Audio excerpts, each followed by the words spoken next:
무척이나 애잔했던 삶, 퍽이나 고단했던 삶. 그러나 진흙 속에서 피어난 연꽃처럼 참으로 아름다웠던 삶. 이미숙 세레나가 살아낸 삶을 만나보게 된다면 우리는 삶이란 아름다운 것이라고 옷깃을 여미며 말해도 좋을 것 같다. 아름다움과 추함, 상반되는 두 축에 만나지 못할 평행선에서 이미숙 씨는 살아왔다.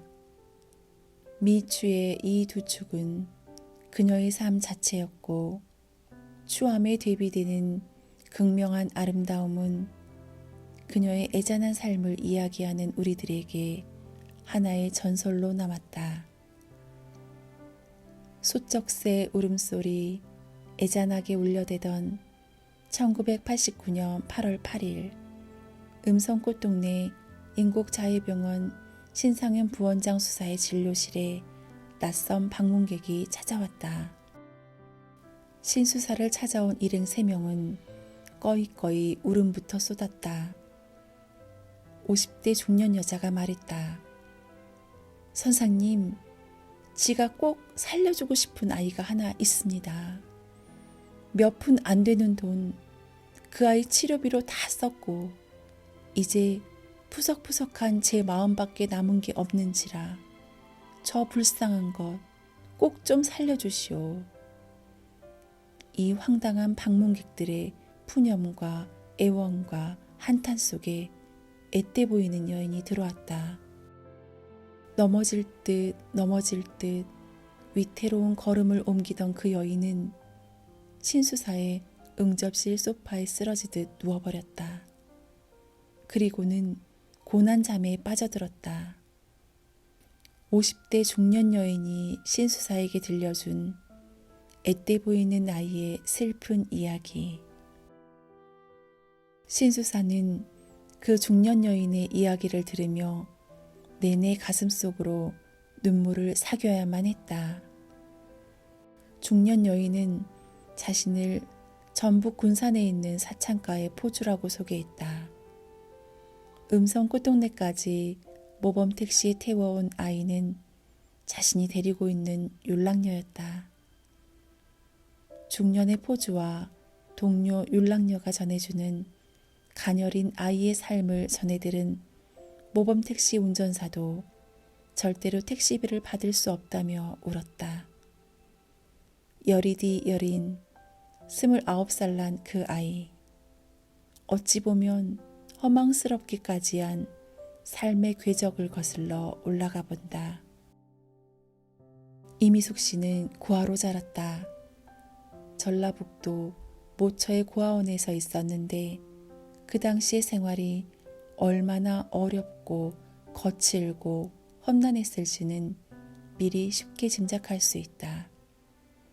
그나마 바람막이가 되었던 고아원도 20살로 나이가 차서 나올 수밖에 없었다. 험난한 사회의 세파 속에서 그녀는 가진 것이 하나도 없었다. 사슴처럼 큰 눈망울, 오똑한 콧날, 부드러운 얼굴선, 뽀얀 피부.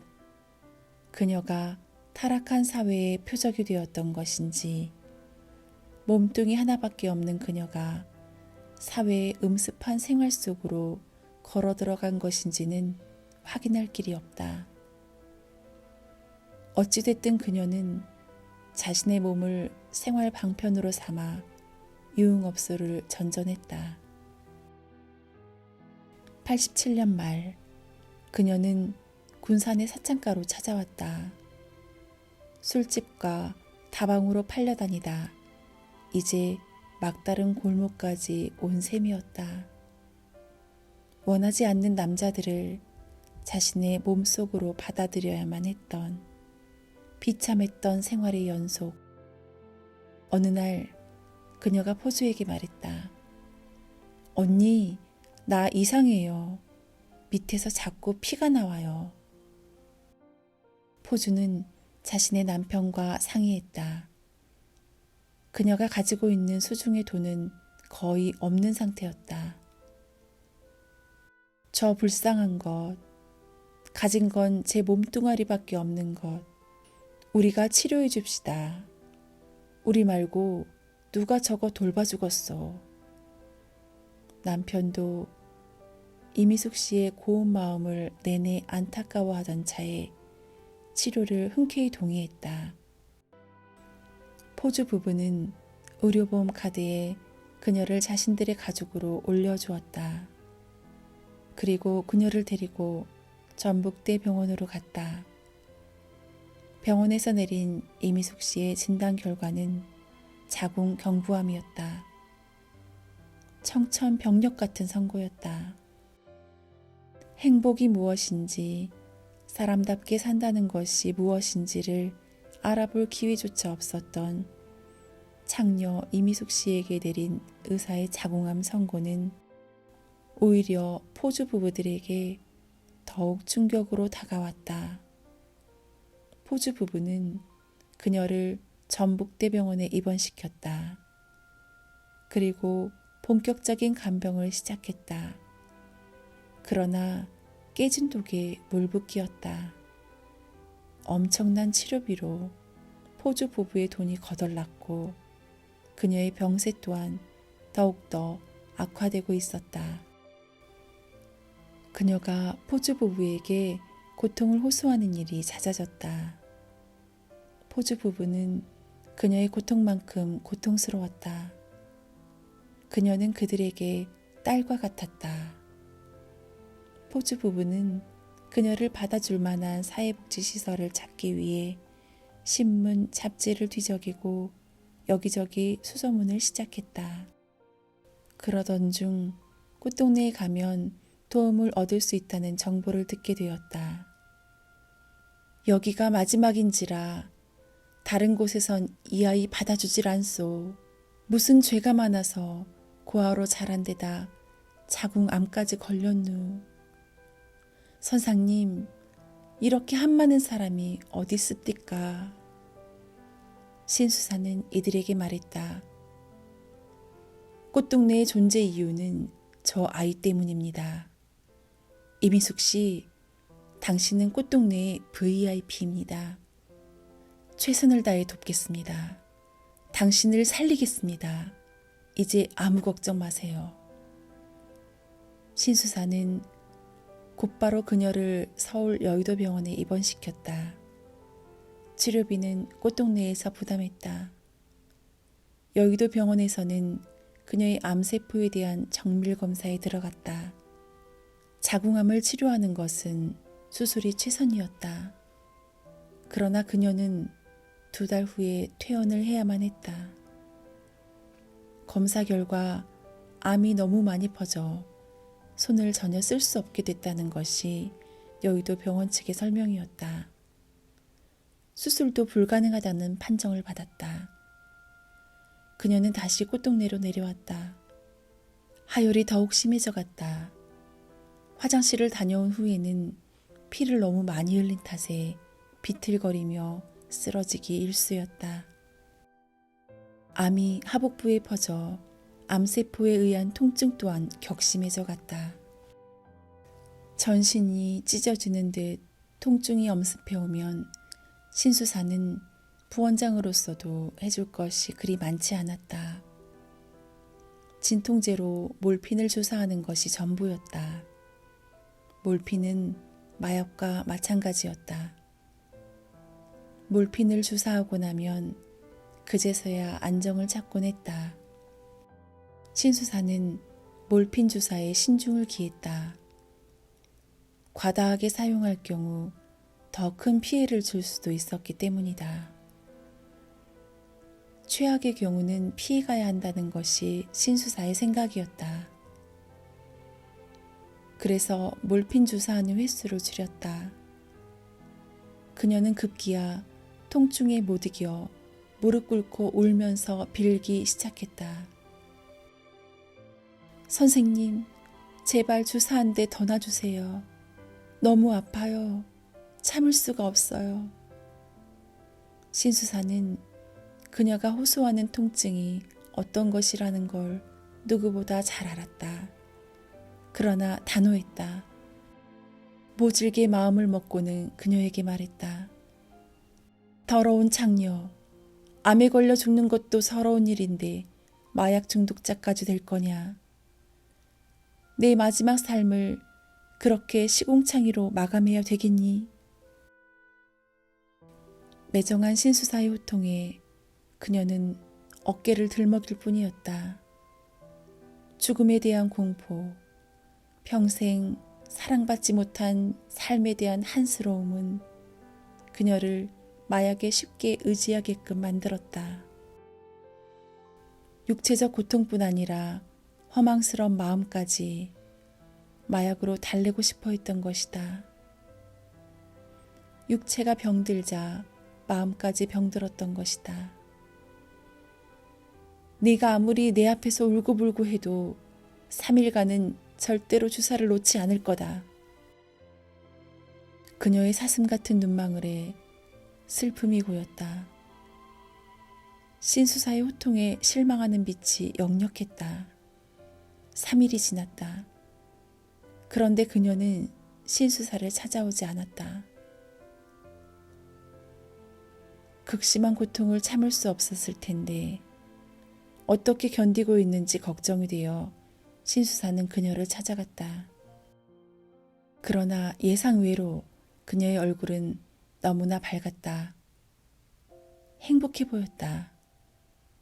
명랑한 얼굴빛으로 환하게 웃으며 이렇게 말했다. 선생님, 저 이제 주사 안 맞을 거예요. 선생님이 옳았어요.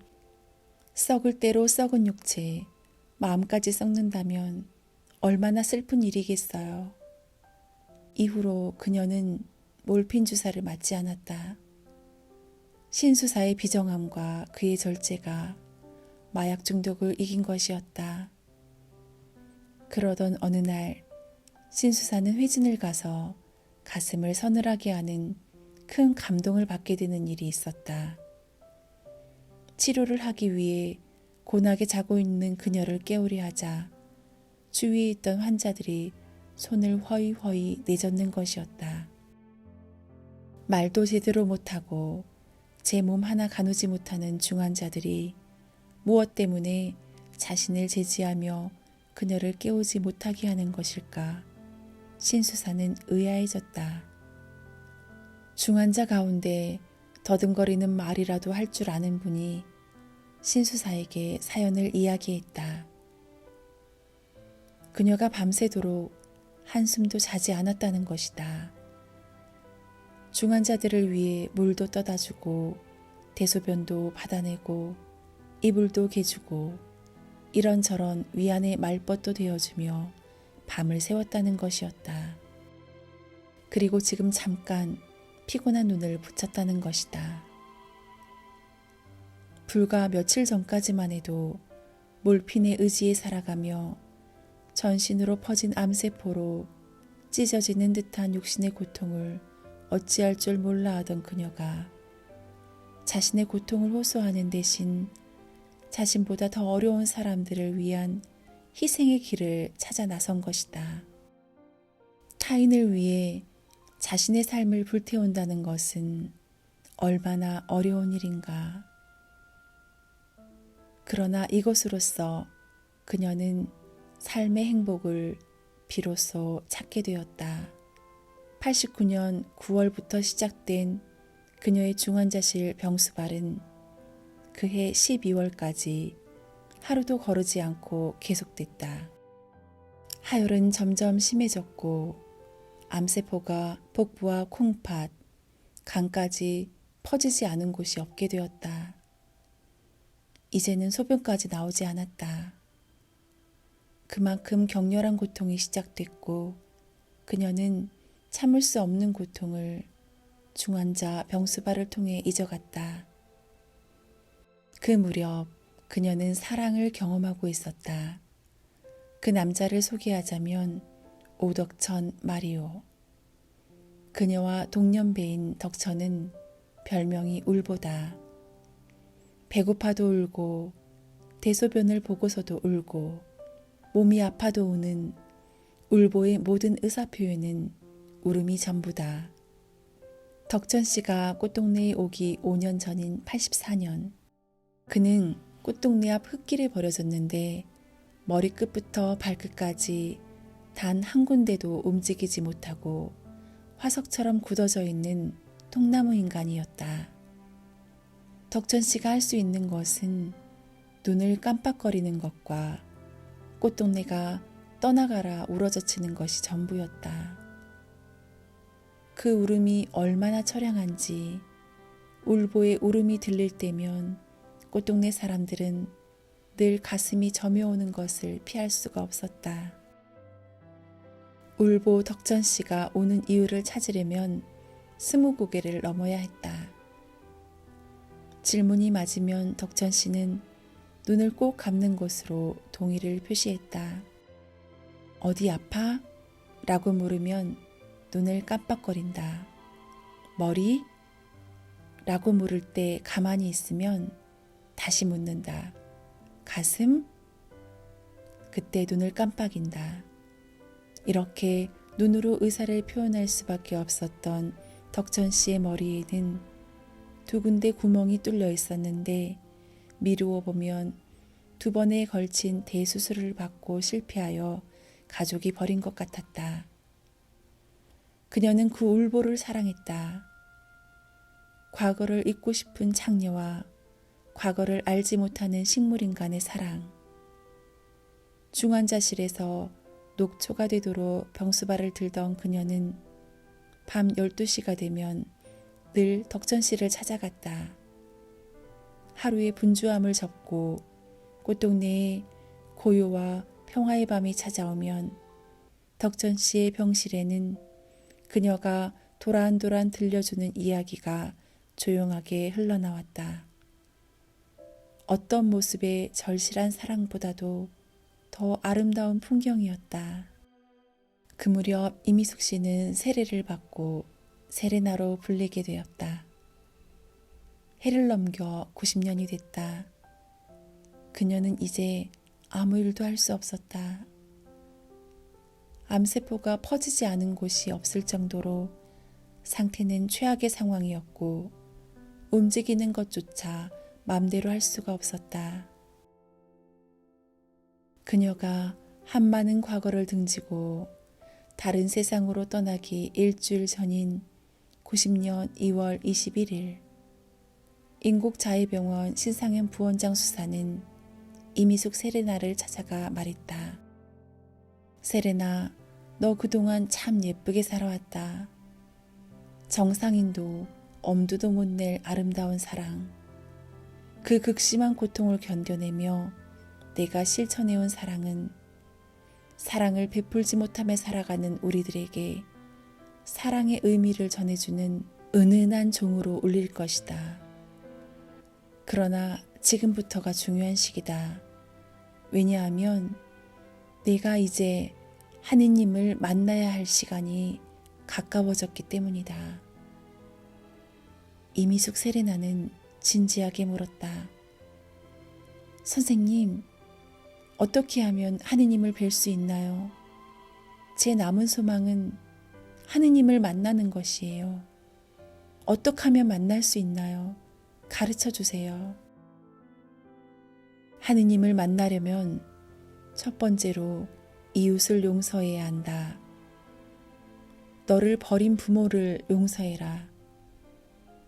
술집 생활 10년 동안 너를 유희의 대상으로 너를 거쳐갔던 모든 남자들을 용서해라. 할 수 있겠니? 선생님, 전 부모님을 용서한 지 오래입니다. 저를 거쳐간 수많은 남자들에게 조금도 분한 마음을 갖고 있지 않아요. 게다가 이젠 너무 지쳐서 미워할 힘조차 저에게는 남아있지 않습니다. 용서를 했으면 두 번째로 내가 지은 죄를 회개해라. 저는 더러운 년입니다. 나쁜 년입니다. 술집 생활 10년 하면서 많은 남자들이 저에게 그랬듯 저도 그 남자들에게 나쁜 짓 많이 했습니다. 용서해 주세요. 이미숙 세레나는 자신의 삶을 돌이키며 오열을 참지 못했다. 내가 진심으로 회개했으니 하느님께서 용서를 했을 것이다. 신수사는 조용한 어조로 이야기했다. 세 번째로 하느님을 만나려면 사랑을 실천해야 한다.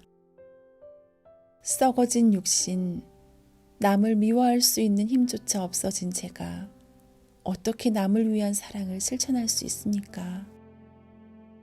사랑은 건강한 사람, 돈과 지식이 있는 사람, 기술이 있는 사람만이 할 수 있는 것이 아니다. 사랑은 마음으로 하는 것이다. 나는 너처럼 눈이 아름다운 여자는 아직 보지 못했단다. 내가 이웃을 사랑하는 마음으로 너의 그 깨끗하고 맑은 눈을 앞을 못 보는 사람에게 기증한다면 너는 죽은 뒤에도 두 사람의 빛으로 다시 태어날 것이다. 그렇게 좋은 방법이 있는 줄은 정말 몰랐어요. 선생님, 제가 죽으면 저의 눈을 앞을 보지 못하는 사람들을 위해 써주세요. 그런데 저는 지금 글씨를 쓸 힘조차 남아있지 않아요. 저 대신 선생님이 안구기증 유언을 만들어주세요. 신수사는 그녀를 대신해 안구기증 유서를 쓰고 지장을 받은 뒤 그녀에게 말했다. 이것이 가장 큰 사랑이다. 죽어가면서 살려달라고 하는 것이 인지상정인데 앞을 못 보는 이들에게 광명을 찾아주려는 너의 갸륵한 마음. 그것이 바로 천국으로 가는 길이란다. 그리고 일주일 뒤 이미숙 세레나는 혼수 상태에 빠졌다. 신수사가 찾아갔을 때에는 심장이 이미 멎어 있었다. 신수사는 강심제 주사를 놓았다. 그러자 기적 같은 일이 일어났다. 심장까지 멈추었던 세레나가 의식을 회복한 것이었다. 의식이 돌아온 세레나는 신수사에게 요청했다. 선생님, 저를 위해 기도해 주세요. 저도 기도를 드리고 싶어요. 끊어질 듯 이어지고 이어질 듯 끊어지는 가쁜 숨으로 그녀는 가까스로 기도를 시작했다. 신수사는 웅얼거리는 그녀의 기도를 들어주기 위해 마지막 임종을 지켜주기 위해 그녀의 소리에 귀를 기울였다.